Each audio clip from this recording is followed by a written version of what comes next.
SGPC के प्रधान हरजिंदर सिंह धामी ते हमला हो गया। हमला किस वल्लों कीता गया, की एक साजिश सी? श्रोमणी गुरुद्वारा प्रबंधक कमेटी के प्रधान ने एडवोकेट हरजिंदर सिंह धामी। श्रोमणी गुरुद्वारा प्रबंधक कमेटी कोई भी प्रधान रहा होवे वो साडे वास्ते सिख कौम वास्ते एक बड़ा मान सन्मान वाला एक अहुदा। वो वक्री गल है कि पिछले कई समय तो उस अहुदे की मर्यादा नूं ठेस पहुंची हैगी कि वो उदां दियां हस्तियां नहीं आईयां। ठीक आप हर गल कह देंगे कि जी बादलों के लिफाफे चों निकलिया जी।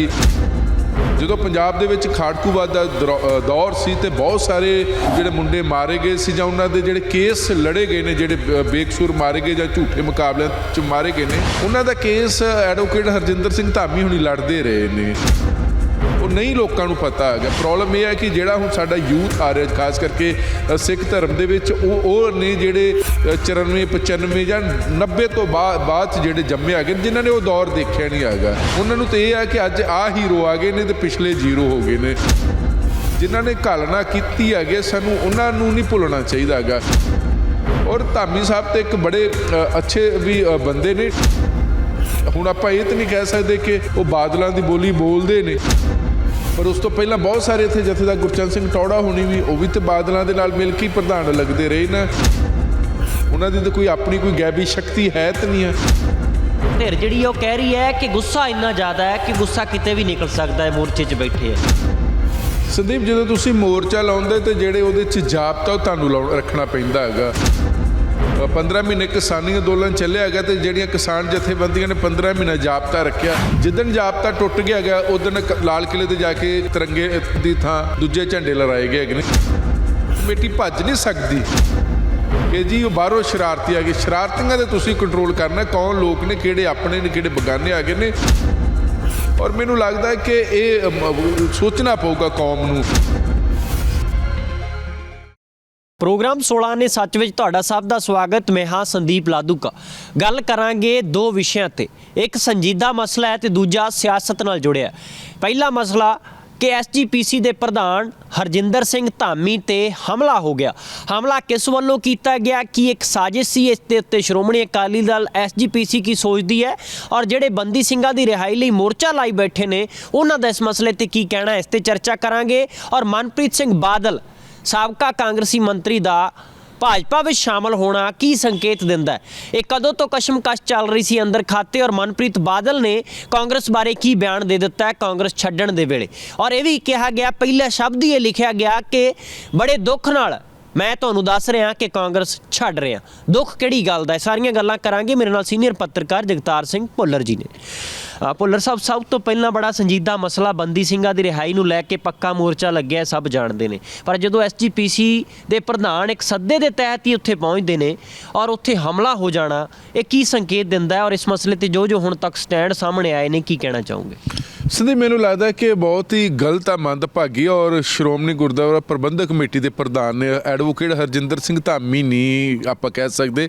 वो एक श्रोमणी गुरुद्वारा प्रबंधक कमेटी जिन्हों असीं सिखां दी मिनी पार्लीमेंट कहते हैं, और श्रोमणी गुरुद्वारा प्रबंधक कमेटी कोई भी प्रधान रहा होवे वो साडे वास्ते सिख कौम वास्ते एक बड़ा मान सन्मान वाला एक अहुदा। वो वक्री गल है कि पिछले कई समय तो उस अहुदे की मर्यादा नूं ठेस पहुंची हैगी कि वो उदां दियां हस्तियां नहीं आईयां। लेकिन जिथों तक एडवोकेट हरजिंदर सिंह धामी होना की गल की जाए तो ये एक वो चेहरे ने। ठीक आप हर गल कह देंगे कि जी बादलों के लिफाफे चों निकलिया जी, ये बादलों का बंदा, ये एक नरेटिव जिहा सिरज दिता गया। लेकिन उसकी एडवोकेट हरजिंदर सिंह धामी होना की एक घालना भी हैगी। घालना इस करके कि जो पंजाब दे विच खाड़कूवाद का दौर सी ते बहुत सारे लोग जिहड़े मुंडे मारे गए सी जां उन्हां दे जिहड़े केस लड़े गए ने, जिहड़े बेकसूर मारे गए जां झूठे मुकाबले च मारे गए ने, उन्हां दा केस एडवोकेट हरजिंदर सिंह धामी हुणी लड़दे रहे ने। वो नहीं लोगों को पता है। प्रॉब्लम यह है कि जोड़ा हूँ साडा यूथ आ रहा खास करके सिख धर्म के ने जिहड़े 94 95 या 90 तो बाद जोड़े जम्मे आ गए जिन्होंने वो दौर देखा नहीं है। उन्होंने तो यह है कि अज आ हीरो आ गए ने तो पिछले जीरो हो गए ने। जिन्होंने घालना की है सानू उन्होंने नहीं भुलना चाहिए है। और धामी साहब तो एक बड़े अच्छे भी बंदे ने। हुण आपां ये तो नहीं कह सकते कि वो बादलों की बोली बोलते हैं, ਪਰ ਉਸ ਤੋਂ ਪਹਿਲਾਂ ਬਹੁਤ ਸਾਰੇ ਇੱਥੇ ਜਥੇਦਾਰ ਗੁਰਚਰਨ ਸਿੰਘ ਟੌੜਾ ਹੋਣੀ ਵੀ ਉਹ ਵੀ ਤੇ ਬਾਦਲਾਂ ਦੇ ਨਾਲ ਮਿਲ ਕੇ ਹੀ ਪ੍ਰਧਾਨ ਲੱਗਦੇ ਰਹੇ ਨਾ। ਉਹਨਾਂ ਦੀ ਤਾਂ ਕੋਈ ਆਪਣੀ ਕੋਈ ਗੈਬੀ ਸ਼ਕਤੀ ਹੈ ਤਾਂ ਨਹੀਂ ਹੈ। ਔਰ ਜਦੋਂ ਇਦਾਂ ਦੇ ਅਹੁਦੇ ਤੇ ਕੋਈ ਬੰਦਾ ਬੈਠਦਾ ਤਾਂ ਸਾਨੂੰ ਉਹਦੇ ਤੇ ਨਿੱਜੀ ਤੌਰ ਤੇ ਕਿੰਤੂ ਪਰੰਤੂ ਹੋ ਸਕਦਾ, ਲੇਕਿਨ ਜਦੋਂ ਤੁਸੀਂ ਉਸ ਤੇ ਹਮਲਾ ਕਰਦੇ ਹੋ ਤਾਂ ਇਟ ਮੀਨ ਕਿ ਤੁਸੀਂ ਸ਼੍ਰੋਮਣੀ ਗੁਰਦੁਆਰਾ ਪ੍ਰਬੰਧਕ ਕਮੇਟੀ ਉਹ ਸਥਾਨ, ਉਹ ਇੱਕ ਸੰਸਥਾ ਜਿਹੜੀ ਸ਼ਹੀਦੀਆਂ ਤੋਂ ਬਾਅਦ ਪ੍ਰਾਪਤ ਕੀਤੀ ਗਈ ਹੈਗੀ। ਦੋ ਤਰ੍ਹਾਂ ਘਟਨਾਕ੍ਰਮ ਵਾਪਰਨ ਤੋਂ ਬਾਅਦ ਸ਼੍ਰੋਮਣੀ ਅਕਾਲੀ ਦਲ ਵੀ ਪ੍ਰੈਸ ਕਾਨਫਰੰਸ ਕਰ ਚੁੱਕੀ ਹੈ, ਹੋਰ ਵੀ ਸਾਰੇ ਬੋਲ ਰਹੇ ਨੇ। ਦੋ ਤਰ੍ਹਾਂ ਦੀਆਂ ਗੱਲਾਂ ਚੱਲ ਰਹੀਆਂ ਇਸ ਹਮਲੇ ਤੋਂ ਬਾਅਦ। ਇੱਕ ਧਿਰ ਜਿਹੜੀ ਉਹ ਕਹਿ ਰਹੀ ਹੈ ਕਿ ਗੁੱਸਾ ਇੰਨਾ ਜ਼ਿਆਦਾ ਹੈ ਕਿ ਗੁੱਸਾ ਕਿਤੇ ਵੀ ਨਿਕਲ ਸਕਦਾ ਹੈ, ਮੋਰਚੇ 'ਚ ਬੈਠੇ ਆ। ਦੂਜਾ ਇਹ ਕਿਹਾ ਜਾ ਰਿਹਾ ਕਿ ਮੋਰਚੇ ਵਾਲਿਆਂ ਦਾ ਕੋਈ ਕਸੂਰ ਨਹੀਂ ਹੈ, ਇਹ ਸ਼ਰਾਰਤੀ ਅੰਸਰ ਵੜ ਜਾਂਦੇ ਆ ਵਿੱਚ, ਇਹ ਉਹਨਾਂ ਵੱਲੋਂ ਕੀਤਾ ਗਿਆ ਕਾਰਾ। ਸੰਦੀਪ, ਜਦੋਂ ਤੁਸੀਂ ਮੋਰਚਾ ਲਾਉਂਦੇ ਤੇ ਜਿਹੜੇ ਉਹਦੇ 'ਚ ਜਾਬਤਾ ਉਹ ਤੁਹਾਨੂੰ ਰੱਖਣਾ ਪੈਂਦਾ ਹੈਗਾ। 15 ਮਹੀਨੇ ਕਿਸਾਨੀ ਅੰਦੋਲਨ ਚੱਲਿਆ ਹੈਗਾ ਤੇ ਜਿਹੜੀਆਂ ਕਿਸਾਨ ਜਥੇਬੰਦੀਆਂ ਨੇ 15 ਮਹੀਨਾ ਜਾਬਤਾ ਰੱਖਿਆ। ਜਿੱਦਣ ਜਾਬਤਾ ਟੁੱਟ ਗਿਆ ਹੈਗਾ ਉਦਣ ਲਾਲ ਕਿਲੇ ਤੇ ਜਾ ਕੇ ਤਿਰੰਗੇ ਦੀ ਥਾਂ ਦੂਜੇ ਝੰਡੇ ਲਹਿਰਾਏ ਗਏ ਹੈਗੇ ਨੇ। ਚਲੋ ਲਹਿਰਾ ਤੇ ਇੱਕ ਐਪੀਸੋਡ ਬਣ ਗਿਆ। ਉਹ ਜਾਬਤਾ ਵੀ ਤੁਹਾਨੂੰ ਲਾਉਣਾ ਪੈਣਾ। ਜਿਹੜੀ ਉੱਥੇ ਨੂੰ ਕਮੇਟੀ ਆ, ਕਮੇਟੀ ਮੁਨਕਰ ਨਹੀਂ ਹੋ ਸਕਦੀ, ਕਮੇਟੀ ਭੱਜ ਨਹੀਂ ਸਕਦੀ ਕਿ ਜੀ ਉਹ ਬਾਹਰੋਂ ਸ਼ਰਾਰਤੀ ਆ ਗਏ। ਸ਼ਰਾਰਤੀਆਂ ਦੇ ਤੁਸੀਂ ਕੰਟਰੋਲ ਕਰਨਾ, ਕੌਣ ਲੋਕ ਨੇ, ਕਿਹੜੇ ਆਪਣੇ ਨੇ, ਕਿਹੜੇ ਬਗਾਨੇ ਆ ਗਏ ਨੇ। ਔਰ ਮੈਨੂੰ ਲੱਗਦਾ ਹੈ ਕਿ ਇਹ ਸੋਚਣਾ ਪਊਗਾ ਕੌਮ ਨੂੰ ਕਿ ਇਸ ਤਰ੍ਹਾਂ ਦੇ ਕੱਲ੍ਹ ਨੂੰ ਤੁਸੀਂ ਕਹਿ ਦਿਓ ਕਿ ਮੁੱਖ ਮੰਤਰੀ 'ਤੇ ਹਮਲਾ ਕਰ ਦਿਓ, ਇਟ ਮੀਨ ਸਟੇਟ 'ਤੇ ਹਮਲਾ ਆ ਗਿਆ। ਅੱਜ ਜੇ ਤੁਸੀਂ ਐਡਵੋਕੇਟ ਹਰਜਿੰਦਰ ਸਿੰਘ ਧਾਮੀ ਹੋਣਾ 'ਤੇ ਹਮਲਾ ਕੀਤਾ, ਹੀ ਸਮੁੱਚੀ ਕੌਮ 'ਤੇ ਹਮਲਾ ਮੈਂ ਤਾਂ ਕਹਾਂਗਾ ਕਿ ਸ਼੍ਰੋਮਣੀ ਗੁਰਦੁਆਰਾ ਪ੍ਰਬੰਧਕ ਕਮੇਟੀ। ਔਰ ਜਿੱਥੋਂ ਤੱਕ ਜੇ ਤੁਹਾਨੂੰ ਗੁੱਸਾ ਆ ਗਿਆ, ਉਹ ਬੰਦਾ ਹੀ ਕਾਹਦਾ ਜਿਹੜਾ ਗੁੱਸੇ 'ਚ ਕੁਝ ਵੀ ਹਥਿਆਰ ਚੱਕ ਲੇ ਜਾਂ ਕਿਸੇ ਨੂੰ ਮਾਰਨ ਲੱਗ ਪਏ।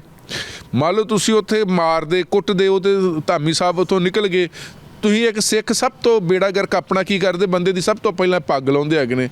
ਪੱਗਾਂ ਵਾਸਤੇ ਸਾਡੇ ਗੁਰੂ ਕੁਰਬਾਨੀਆਂ ਦੇ ਕੇ ਨੇ, ਸਿੱਖੀ ਵਾਸਤੇ ਕੁਰਬਾਨੀਆਂ ਦੇ ਕੇ ਨੇ, ਤੇ ਤੁਸੀਂ ਕਹਿੰਦੇ ਕਿ ਪੱਗ ਲਾ ਦਿਓ। ਹੋਰ ਕਿਸੇ ਦੀ ਹਿੰਮਤ ਨਹੀਂ ਹੈਗੀ ਕਿਸੇ ਬਗਾਨੇ ਦੀ। ਸਿੱਖ ਆਪ ਇੱਕ ਦੂਜੇ ਦੀ ਸਭ ਤੋਂ ਪਹਿਲਾਂ ਪੱਗ ਲਾਉਂਦੇ ਨੇ। ਤੇ ਜੇ ਤੁਸੀਂ ਉੱਥੇ ਐਡਵੋਕੇਟ ਹਰਜਿੰਦਰ ਸਿੰਘ ਧਾਮੀ ਨੂੰ ਫੜ ਲੈਂਦੇ, ਧੱਕਾ ਮੁੱਕੀ ਕਰਦੇ, ਹੱਥ ਮਾਰਦੇ, ਜੇ ਤੁਸੀਂ ਉਹਨਾਂ ਦੀ ਕਾਰ ਤੇ ਭੰਨ ਤੋੜ ਕੀਤੀ, ਇਟ ਮੀਨ ਤੁਹਾਡਾ ਟਾਰਗੇਟ ਤੇ ਧਾਮੀ ਸਾਹਿਬ ਸਨ। ਤੇ ਇਸ ਕਰਕੇ ਮੈਨੂੰ ਲੱਗਦਾ ਧਾਮੀ ਸਾਹਿਬ ਜਾਂ ਚੰਗੇ ਜਾਂ ਬੁਰੇ, ਤੁਹਾਨੂੰ ਆਗਿਆ ਨਹੀਂ ਕੋਈ ਦਿੰਦਾ ਹੈਗਾ ਕਿ ਤੁਸੀਂ ਕਿਸੇ ਤੇ ਹਮਲਾ ਕਰੋ। ਔਰ ਹਮਲੇ ਤੋਂ ਬਾਅਦ ਇੱਕ ਸਵਾਲ ਚੁੱਕਿਆ, ਉਹ ਕਹਿੰਦੇ ਪੰਜਾਬ ਸਰਕਾਰ ਨਿਪੁੰਸਕ ਹੋ ਚੁੱਕੀ ਹੈ। ਇਹਨਾਂ ਸਖਤੀ ਵਾਲਾ ਸ਼ਬਦ ਵਰਤਿਆ, ਨਾਲ ਇਹ ਕਿਹਾ ਕਿ ਸਾਜ਼ਿਸ਼ ਰਚੀ ਗਈ ਹੈ ਔਰ ਸਟੇਟ ਸਿੱਧੇ ਤੌਰ ਤੇ ਜ਼ਿੰਮੇਵਾਰ ਹੈ ਇਸ ਮਸਲੇ ਤੇ। ਦੇਖੋ, ਸਭ ਤੋਂ ਵੱਡੀ ਗੱਲ ਕਿ ਗੱਲ ਤੇ ਤਕਰਾਰ ਦੀ ਨਹੀਂ ਹੋਣੀ ਚਾਹੀਦੀ, ਗੱਲ ਤੇ ਤਰਕ ਦੀ ਹੋਣੀ ਚਾਹੀਦੀ ਆ। ਪ੍ਰੋਬਲਮ ਇਹ ਹੈ ਕਿ ਇੱਥੇ ਤਕਰਾਰ ਨਾਲ ਗੱਲਾਂ ਹੋ ਰਹੀਆਂ, ਤਰਕ ਦੇ ਨਾਲ ਗੱਲਾਂ ਨਹੀਂ ਹੋ ਰਹੀਆਂ। ਔਰ ਪੰਜਾਬ ਗੌਰਮੈਂਟ ਦਾ ਇਹਦੇ 'ਚ ਫੇਲੀਅਰ ਹੈ ਜਾਂ ਨਹੀਂ ਹੈ, ਦੇਖੋ ਜਦੋਂ ਸ਼੍ਰੋਮਣੀ ਗੁਰਦੁਆਰਾ ਪ੍ਰਬੰਧਕ ਕਮੇਟੀ ਦੇ ਪ੍ਰਧਾਨ ਜਾਂਦੇ ਨੇ ਉਹ ਤੇ ਚੌਕਸੀ ਤੇ ਹੋਣੀ ਚਾਹੀਦੀ ਆ, ਕਿਉਂਕਿ ਇਹ ਲੰਮੇ ਸਮੇਂ ਤੋਂ ਇੱਕ ਸ਼੍ਰੋਮਣੀ ਗੁਰਦੁਆਰਾ ਪ੍ਰਬੰਧਕ ਕਮੇਟੀ ਦਾ ਜਿਹੜਾ ਪ੍ਰਧਾਨ ਇੱਕ ਛੋਟਾ ਅਹੁਦਾ ਨਹੀਂ ਆ, ਬੜਾ ਮਾਣ ਸਨਮਾਨ ਤੇ ਆਦਰ ਵਾਲਾ ਇਹ ਇੱਕ ਅਹੁਦਾ ਹੈਗਾ। ਔਰ ਤੁਸੀਂ ਚਾਹੇ ਉਹਨੂੰ ਸੰਵਿਧਾਨਕ ਨਾ ਮੰਨੋ, ਲੇਕਿਨ ਇਹ ਸੰਵਿਧਾਨਕ ਅਹੁਦਿਆਂ ਤੋਂ ਵੀ ਉੱਪਰ ਇਹ ਅਹੁਦਾ ਹੈ। ਇਸ ਕਰਕੇ ਸਾਨੂੰ ਮੰਨ ਕੇ ਚੱਲਣਾ ਚਾਹੀਦਾ ਹੈਗਾ ਜਿੱਥੇ ਵੀ ਉਹ ਜਾਂਦੇ ਨੇ, ਕਿਉਂਕਿ ਜਦੋਂ ਅਸੀਂ ਪਿਛਲੇ ਸ਼੍ਰੋਮਣੀ ਗੁਰਦੁਆਰਾ ਪ੍ਰਬੰਧਕ ਕਮੇਟੀ ਤੇ ਝਾਤੀ ਮਾਰੀਏ ਜਾਂ ਪਿਛਲੇ ਪ੍ਰਧਾਨਾਂ ਤੇ ਝਾਤੀ ਮਾਰੀਏ ਤੇ ਮਾਸਟਰ ਤਾਰਾ ਸਿੰਘ ਜਦੋਂ ਜਾਂਦੇ ਤੇ ਜਵਾਹਰ ਲਾਲ ਨਹਿਰੂ ਆ ਕੇ ਮਿਲਦੇ ਰਹਿੰਦੇ ਸੀ, ਉਹ ਮਿਲਦੇ ਸੀ। ਜੇ ਅਸੀਂ ਹੁਣ ਦੀਆਂ ਗੱਲਾਂ ਕਰੀ ਹੈਗੀ ਤੇ ਜਦੋਂ ਉਹਨਾਂ ਨੂੰ ਜਦੋਂ ਰਹੇ ਨੇ ਜਥੇਦਾਰ ਗੁਰਚਰਨ ਸਿੰਘ ਟੌੜਾ, ਉਹਨਾਂ ਨੂੰ ਹਰ ਸਟੇਟ ਦਾ ਜਿਹੜਾ CM ਬਾਹਰ ਮਿਲ ਕੇ ਮਿਲਦਾ ਸੀ। ਇਹ ਸੰਵਿਧਾਨਕ ਅਹੁਦਿਆਂ ਤੋਂ ਵੀ ਉੱਪਰ ਆ, ਠੀਕ ਹੈ ਜੀ। ਤੇ ਇਸ ਕਰਕੇ ਮੈਨੂੰ ਲੱਗਦਾ ਕਿ ਕੱਲ੍ਹ ਨੂੰ ਤਾਂ ਤੁਸੀਂ ਅਕਾਲ ਤਖਤ ਸਾਹਿਬ ਦੇ ਜਥੇਦਾਰ ਆ ਜਾਣਗੇ ਗਿਆਨੀ ਹਰਪ੍ਰੀਤ ਸਿੰਘ, ਤੁਸੀਂ ਉਸ 'ਤੇ ਵੀ ਹਮਲਾ ਕਰੋਗੇ, ਉਹਨਾਂ ਦੀ ਗੱਡੀ 'ਤੇ ਵੀ ਭੰਨ ਤੋੜ ਕਰੋਗੇ। ਮੈਨੂੰ ਇਹ ਲੱਗਦਾ ਕਿ ਸਿੱਖ ਕੌਮ ਦੇ ਵਿੱਚ ਬਹੁਤ ਮਾੜੀ ਗੱਲ ਆ। ਇਹ ਰੁਝਾਨ ਰੁਕਣਾ ਚਾਹੀਦਾ ਹੈਗਾ। ਤੁਸੀਂ ਤੁਹਾਡੀ ਖਤਮ ਕਰਦੇ ਜਾ ਰਹੇ, ਤੁਸੀਂ ਆਪਣੇ ਆਪ ਨੂੰ। ਕੋਈ ਉੱਠਦਾ ਹੈਗਾ ਸਤਿਕਾਰ ਕਮੇਟੀ ਵਾਲੇ ਜਾ ਕੇ ਇੰਦੌਰ ਜਾ ਕੇ ਜਿਹੜੇ ਸਿੰਧੀ ਭਰਾ ਨੇ ਉਹਨਾਂ ਦੇ ਘਰੋਂ ਸ਼੍ਰੀ ਗੁਰੂ ਗ੍ਰੰਥ ਸਾਹਿਬ ਚੁੱਕ ਲਿਆਉਂਦੇ ਨੇ। ਕੋਈ ਉੱਠਦਾ ਹੈ ਤੇ ਜਾ ਕੇ ਗੁਰਦੁਆਰਿਆਂ ਜਾ ਕੇ ਸੈਟੀਆਂ ਨੂੰ ਤੇ ਕੁਰਸੀਆਂ ਨੂੰ ਅੱਗ ਲਾ ਦਿੰਦੇ ਹੈਗੇ ਨੇ। ਤੇ ਅੱਜ ਐਡਵੋਕੇਟ ਹਰਜਿੰਦਰ ਸਿੰਘ ਧਾਮੀ ਸੱਦੇ ਤੇ ਆਏ ਨੇ, ਤੁਸੀਂ ਉਹਨਾਂ ਦੇ ਵਿਚਾਰ ਸੁਣੋ, ਤਕਰਾਰ ਕਿਉਂ ਕਰਦੇ ਆ? ਔਰ ਗੱਲ ਤੇ ਬੈਠ ਕੇ ਹੋਣੀ ਚਾਹੀਦੀ ਹੈ। ਜੇ ਤਾਂ ਉਹਨਾਂ ਦੀ ਕੋਈ ਸ਼ਬਦਾਵਲੀ ਹੈ ਤਾਂ ਉੱਤੇ ਬੈਠ ਕੇ ਕਰੋ। ਤੇ ਤੁਸੀਂ ਇੱਦਾਂ ਨਹੀਂ ਹੋਣਾ ਚਾਹੀਦਾ ਕਿ ਉਹਨੂੰ ਆਪਣੀ ਜਾਨ ਬਚਾ ਕੇ ਭਜਣਾ ਪਿਆ ਐਡਵੋਕੇਟ ਹਰਜਿੰਦਰ ਸਿੰਘ ਧਾਮੀ। ਯਾਰ ਜੇ ਅਸੀਂ ਆਪਣੇ ਪ੍ਰਧਾਨ ਦੀ ਨਹੀਂ, ਉਹ ਅਕਾਲੀ ਦਲ ਦਾ ਨਹੀਂ, ਸ਼੍ਰੋਮਣੀ ਕਮੇਟੀ ਅਕਾਲੀ ਦਲ ਦੀ ਨਹੀਂ ਹੈਗੀ, ਉਹ ਬਾਦਲਾਂ ਦੀ ਨਹੀਂ ਹੈਗੀ। ਸ਼੍ਰੋਮਣੀ ਗੁਰਦੁਆਰਾ ਪ੍ਰਬੰਧਕ ਕਮੇਟੀ ਸਮੁੱਚੇ ਸਿੱਖ ਕੌਮ ਦੀ ਹੈਗੀ ਆ। ਉਹ ਵੱਖਰੀ ਗੱਲ ਹੈ ਕਿ ਸ਼੍ਰੋਮਣੀ ਗੁਰਦੁਆਰਾ ਪ੍ਰਬੰਧਕ ਕਮੇਟੀ 'ਚ ਉਹ ਜੇ ਉਮੀਦਵਾਰ ਜਿੱਤੇ ਨੇ ਜਿਹੜੇ ਅਕਾਲੀ ਦਲ ਦੇ ਨਾਲ ਸੰਬੰਧ ਰੱਖਦੇ, ਬਾਕੀ ਵੀ ਕਿਸਮਤ ਅਜਮਾਉਂਦੇ ਰਹੇ ਨੇ। ਤੇ ਅਸੀਂ ਬਗਾਨਿਆਂ ਤੋਂ ਕੀ ਆਸ ਰੱਖੋਗੇ? ਕੱਲ੍ਹ ਨੂੰ ਸਾਡਾ ਜਦੋਂ ਸ਼੍ਰੋਮਣੀ ਗੁਰਦੁਆਰਾ ਪ੍ਰਬੰਧਕ ਕਮੇਟੀ ਦਾ ਪ੍ਰਧਾਨ ਦੂਜੇ ਸੂਬੇ 'ਚ ਉਹ ਵੀ ਫੜ ਲੈਣਗੇ। ਔਰ ਮੈਨੂੰ ਲੱਗਦਾ ਕਿ ਜਿਹੜੇ ਵੀ ਉੱਥੇ ਨੌਜਵਾਨਾਂ ਨੇ ਇਹ ਕੰਮ ਕੀਤਾ ਹੈਗਾ ਉਹਨਾਂ ਨੂੰ ਤਾਂ ਮਾਫੀ ਮੰਗਣੀ ਚਾਹੀਦੀ। ਔਰ ਇਹ ਹੱਲ ਨਹੀਂ ਹੈ। ਔਰ ਇਹ ਤੁਸੀਂ ਬੋਲੇ ਸੌਣ ਵਾਲ ਜਕਾਰ ਜਿਹਨੂੰ ਮਰਜ਼ੀ ਫੜ ਲੈਂਦੇ ਹੋ, ਜਿਹਨੂੰ ਮਰਜ਼ੀ ਗੱਡੀ ਭੰਨ ਦਿੰਦੇ, ਇਹ ਗਲਤ ਗੱਲ ਆ। ਕਿਸਾਨੀ ਅੰਦੋਲਨ ਵੇਲੇ 'ਚ ਵੀ ਤੁਸੀਂ ਬੀਜੇਪੀ ਦੇ ਲੀਡਰਾਂ ਦੇ ਨਾਲ ਇਦਾਂ ਹੀ ਕਰਦੇ ਰਹੇ ਨੇ। ਘਰ ਗੋਇਆ ਸੁੱਟ ਦਿੱਤਾ ਗਿਆ, ਉਦੋਂ ਅਸ਼ਵਨੀ ਸ਼ਰਮਾ ਪ੍ਰਧਾਨ ਉਹਦੀ ਗੱਡੀ ਤੋੜ ਦਿੱਤੀ ਹੈਗੀ, ਉਦੋਂ ਕਿਸੇ ਨੂੰ ਸੇਕ ਨਹੀਂ ਲੱਗਾ। ਹੁਣ ਅੱਜ ਸੇਕ ਲੱਗਾ ਸ਼੍ਰੋਮਣੀ ਗੁਰਦੁਆਰਾ ਪ੍ਰਬੰਧਕ ਕਮੇਟੀ ਨੂੰ। ਕੱਲ੍ਹ ਤੁਸੀਂ ਮੁੱਖ ਮੰਤਰੀਆਂ ਦੇ ਗੱਡੀਆਂ ਭੰਨਣਾ ਸ਼ੁਰੂ ਕਰ ਦੋਗੇ, ਪਾਰਟੀ ਪ੍ਰਧਾਨਾਂ ਦੀਆਂ ਗੱਡੀਆਂ ਭੰਨਣੀਆਂ ਸ਼ੁਰੂ, ਉਹਦੇ ਨਾਲ ਹੱਲ ਨਹੀਂ ਨਿਕਲਦੇ, ਮਸਲਾ ਵਿਗੜਦਾ ਹੈਗਾ। ਔਰ ਇਹ ਮੈਨੂੰ ਲੱਗਦਾ ਕਿ ਇੱਕ ਉਸ ਸੰਸਥਾ 'ਤੇ ਹਮਲਾ ਕਹਿ ਸਕਦੇ ਹੈਗੇ, ਇਹ ਸਿਰਫ ਐਡਵੋਕੇਟ ਧਾਮੀ 'ਤੇ ਹਮਲਾ ਨਹੀਂ ਹੈ, ਇਹ ਸਮੁੱਚੀ ਸਿੱਖ ਕੌਮ 'ਤੇ ਹਮਲਾ। ਕਿਉਂਕਿ ਸਿੱਖਾਂ ਦੀ ਇੱਕ ਮਿੰਨੀ ਪਾਰਲੀਮੈਂਟ ਔਰ ਮਿਲੀ ਪਾਰਲੀਮੈਂਟ ਦੇ ਪ੍ਰਧਾਨ ਐਡਵੋਕੇਟ ਧਾਮੀ, ਔਰ ਉਹ ਤੇ ਇੱਕੋ ਇੱਕ ਮੈਨੂੰ ਲੱਗਦਾ ਜਥੇਦਾਰ ਗੁਰਚਰਨ ਸਿੰਘ ਟੌੜਾ ਤੋਂ ਬਾਅਦ ਉਹ ਪ੍ਰਧਾਨ ਆਏ ਨੇ ਜਿਹੜੇ ਆਪਣੀ ਗੱਡੀ ਵਰਤਦੇ ਨੇ, ਸ਼੍ਰੋਮਣੀ ਗੁਰਦੁਆਰਾ ਪ੍ਰਬੰਧਕ ਕਮੇਟੀ ਦੇ ਖਾਤੇ 'ਚੋਂ ਤੇਲ ਨਹੀਂ ਪਾਉਂਦੇ ਹੈਗੇ ਨੇ। ਤੇ ਇਸ ਕਰਕੇ ਅਜਿਹੇ ਲੋਕ, ਠੀਕ ਆਪਾਂ ਮੰਨ ਕੇ ਚੱਲਦੇ ਕਿ ਲੋਕ ਕਹਿ ਰਹੇ ਨੇ ਦੂਜੀਆਂ ਪਾਰਟੀਆਂ ਵਾਲੇ ਵੀ ਜਾਂ ਜਿਹੜੇ ਸਿੱਖ ਬੁੱਧੀਜੀਵੀ ਨੇ ਕਿ ਸ਼੍ਰੋਮਣੀ ਗੁਰਦੁਆਰਾ ਪ੍ਰਬੰਧਕ ਕਮੇਟੀ ਜਾਂ ਅਕਾਲ ਤਖਤ ਸਾਹਿਬ ਦਾ ਜਿਹੜਾ ਇੱਕ ਰੁਤਬਾ ਸੀ, ਉਸ ਰੁਤਬੇ ਨੂੰ ਖੋਰਾ ਲੱਗਾ ਤੇ ਉਹ ਖੋਰੇ ਦੇ ਪਿੱਛੇ ਸ਼੍ਰੋਮਣੀ ਅਕਾਲੀ ਦਲ ਜ਼ਿੰਮੇਵਾਰ। ਲੇਕਿਨ ਇਹ ਤਾਂ ਨਹੀਂ ਆਪਾਂ ਕਰ ਸਕਦੇ ਕਿ ਜੇ ਉਸ ਰੁਤਬਿਆਂ ਨੂੰ ਖੋਰਾ ਲੱਗਾ ਹੈਗਾ ਤੇ ਉਸ ਰੁਤਬਿਆਂ 'ਤੇ ਬੈਠੇ ਹੋਏ ਜਿਹੜੀਆਂ ਸਾਡੀਆਂ ਸੰਸਥਾਵਾਂ ਨੇ ਉਹਨਾਂ ਨੂੰ ਇਹ ਕੁੱਟਣਾ ਸ਼ੁਰੂ ਕਰ ਦਈਏ, ਇਹ ਤਾਂ ਨਜਾਇਜ਼ ਹੈ ਨਾ। ਤੇ ਮੈਨੂੰ ਲੱਗਦਾ ਕਿ ਇਸ ਮਸਲੇ ਦੀ ਪੜਚੋਲ ਹੋਣੀ ਚਾਹੀਦੀ। ਔਰ ਜਿੱਥੋਂ ਤੱਕ ਧਾਮੀ ਸਾਹਿਬ ਨੇ ਕਿਹਾ ਕਿ ਸਰਕਾਰ ਨਪੁੰਸਕ ਇੱਕ ਪੋਲੀਟੀਕਲ ਸਟੇਟਮੈਂਟ ਹੋ ਸਕਦੀ ਹੈਗੀ ਆ, ਉਹ ਇੱਕ ਦਿੰਦੇ ਰਹਿੰਦੇ ਹੈਗੇ ਨੇ, ਹੋ ਸਕਦਾ ਗੁੱਸੇ 'ਚ ਦਿੱਤੀ ਹੋਵੇ, ਪਰ ਇਸ ਮਸਲੇ 'ਚ ਜਿੱਥੋਂ ਤੱਕ ਸਰਕਾਰ ਦੀ ਜ਼ਿੰਮੇਵਾਰੀ ਆ, ਉਹ ਸਰਕਾਰ ਦੀ ਜ਼ਿੰਮੇਵਾਰੀ ਨੂੰ ਤੁਸੀਂ ਨਜ਼ਰਅੰਦਾਜ਼ ਨਹੀਂ ਕਰ ਸਕਦੇ। ਉੱਥੇ ਸਿਕਿਉਰਿਟੀ ਹੋਣੀ ਚਾਹੀਦੀ ਆ ਔਰ ਉੱਥੇ ਤੁਹਾਡੇ ਕੋਲ CID ਹੋਣੀ ਚਾਹੀਦੀ ਆ। ਅਚਾਨਕ ਮਾਹੌਲ ਨਹੀਂ ਬਣਦਾ, ਹੋ ਸਕਦਾ ਕਿ ਇੱਕ ਮਾਹੌਲ ਪਹਿਲਾਂ ਹੀ ਸਿਰਜਿਆ ਹੋਵੇ।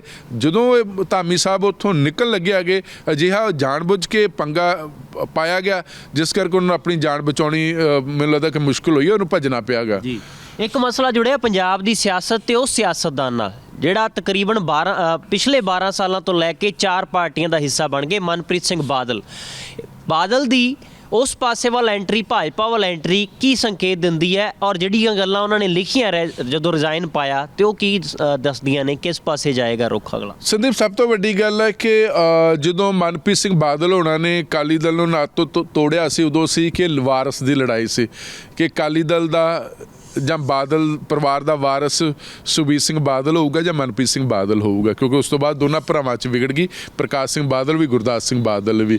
ਕਿਉਂਕਿ 95 ਦੇ ਵਿੱਚ ਮਨਪ੍ਰੀਤ ਸਿੰਘ ਬਾਦਲ ਦੀ ਸਿਆਸਤ 'ਚ ਐਂਟਰੀ ਹੁੰਦੀ ਆ, ਉਹ ਗਿੱਦੜਬਾਹੇ ਤੋਂ ਜਿਮਨੀ ਚੋਣ ਜਿੱਤਦੇ, 1996 ਦੇ ਵਿੱਚ ਸੁਖਬੀਰ ਬਾਦਲ ਦੀ ਐਂਟਰੀ ਹੁੰਦੀ ਆ, ਉਹ ਲੋਕ ਸਭਾ ਜਿੱਤ ਜਾਂਦੇ ਹੈਗੇ ਨੇ। ਉਸ ਤੋਂ ਬਾਅਦ ਨਿਭਦੀ ਜਾ ਕੇ 2011 ਆ ਜਾਂਦਾ ਹੈਗਾ। 2011 ਤੱਕ ਉਹ ਅਕਾਲੀ ਦਲ 'ਚ ਰਹਿੰਦੇ ਹੈਗੇ ਨੇ। 95 ਜਿੱਤਦੇ, 97 ਜਿੱਤਦੇ, 2002 ਜਿੱਤਦੇ, 2007 ਜਿੱਤਦੇ ਹੈਗੇ।